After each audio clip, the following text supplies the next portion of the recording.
నిలిచి ఉండుట అనేటువంటి మాట ఇంగ్లీష్లో స్టెడ్ ఫాస్ట్, నిలకడగా, అచంచలమైన, కదలని వారిగా, ఇమ్మూవబుల్, స్థిరమైనటువంటి వారిగా. ఇంగ్లీష్లో మరో పదం కూడా వాడబడింది, కంటిన్యూటీ, అనగా ఎడతెగకుండా, సహవాసమందును, రొట్టె విరుచుట ఎందును, ప్రార్థన చేయుట ఎందును ఎడతెగక ఉండాలి. స్తోత్రం చెప్పండి, hallelujah. And another word is in English consistence,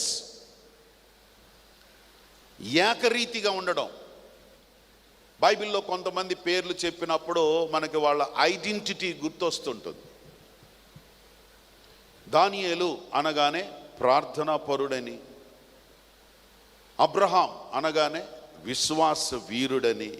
so they have their identity. So వారు ఎప్పుడూ అలాగే ఉన్నారు, ఎట్టి పరిస్థితుల్లో కూడా అలాగే ఉన్నారు. ఫర్ ఎగ్జాంపుల్ డానియల్ని మనం గుర్తు చేసుకుంటే, పరిస్థితులు మారిపోయినా, రాజులు మారిపోయినా, చక్రవర్తులు మారిపోయినా, అందరూ మారిపోతున్నారు, కానీ దానియేలు మాత్రం మారిపోవట్లేదు. చప్పలు కొట్టి ప్రభువును మహింపరచు, hallelujah. They were maintain their identity. నిలకడ, నిలకడ, నిలిచి ఉండు, నిలిచి ఉండు.